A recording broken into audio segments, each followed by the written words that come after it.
Welcome to España, Spain, a country rich in history, incredible architecture, and delicious food.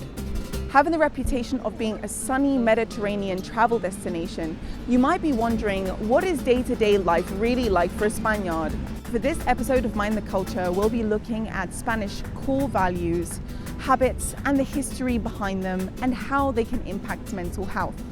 So, without further ado, it's time to mind the Spanish culture.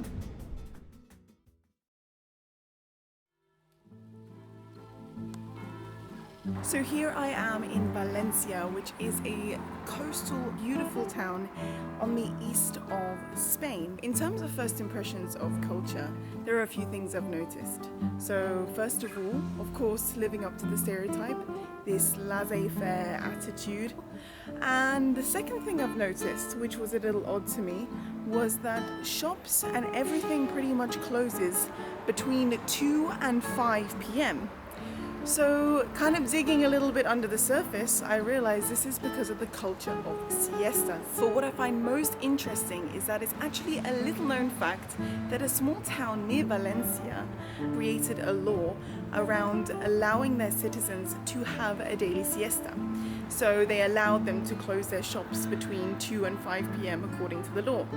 So if this is a really integral part of Spanish people, I'm really wondering, why did it occur and how can it impact things? There's a theory that after the Civil War in the 1930s, people had to work more hours to support their families. Their days were split into 2 shifts, from 7 a.m. till 2 p.m. and then from 5 p.m. till 9 p.m. Having such a unique sleep-wake schedule, I thought I'd have a chat with my friend Marta, a mother of a 2-year-old little girl, and has already started to see where the siesta culture may begin. People that are like above 50, they still have jobs where they will have this like 3 hours break, what we call it jornada partida, the split shift. If you work 9 till 1:30 and then you have to go back to work like 5 till 9 maybe. Nursery, you have to nap, they have nap time, at least 2 hours. So for instance, my daughter, she has lunch from 12 till 12:30, and then from 12:30 until 3 is nap time. And then sometimes they're like, oh, she didn't nap, she didn't want to nap, and I'm like, good. Can she not nap? And they're like, no, because they all nap. I remember with my parents, we would go on holidays or something, and I remember my parents were like, oh, okay, now siesta until 5 p.m. And I was like, oh, I don't nap, I couldn't nap.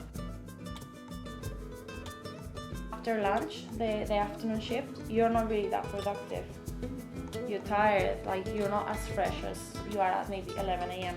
More than a tradition, I would say it's sometimes a bit of a necessity.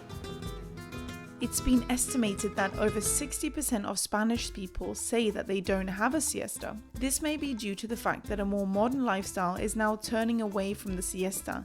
So I took to the streets to try and find out how common the siesta really is. Do you have a daily siesta? Yes, of course. The local commerce, they do stop because it's a kind of habit, for a local. We work in 2 shifts.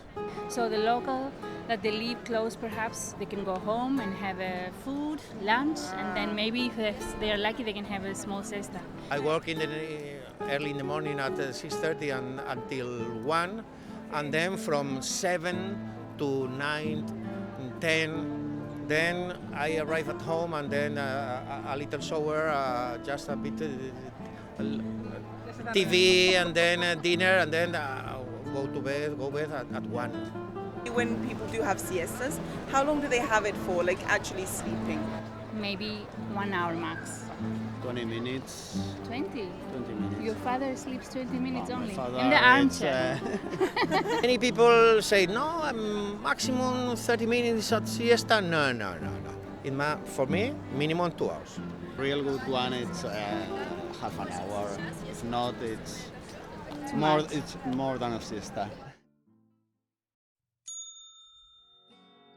So the siesta still seems to be a big part of life here, but it's more of a dying tradition.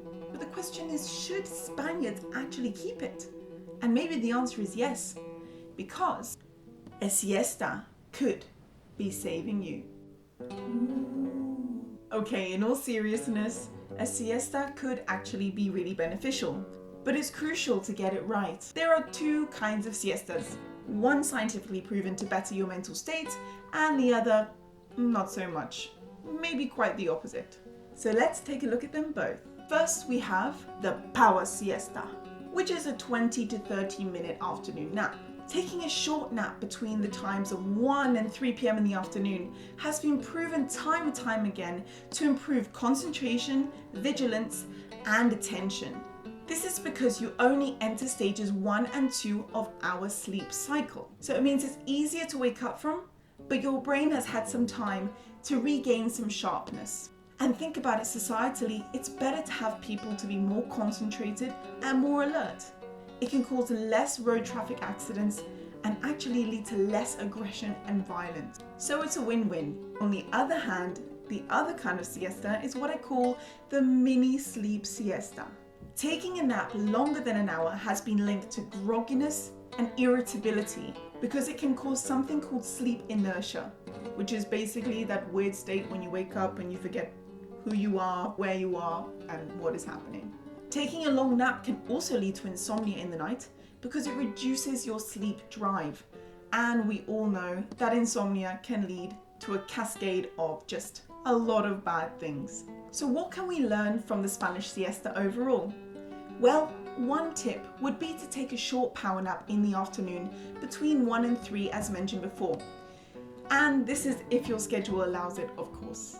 Maybe the Spanish should try to preserve their siesta because it could be making their society a better place. But what do you think about the siesta or naps in general? Please comment below any thoughts or any queries. And of course, if you like this video and want to see more, please click the like and subscribe button below. Thank you so much for watching, and remember, mind the culture.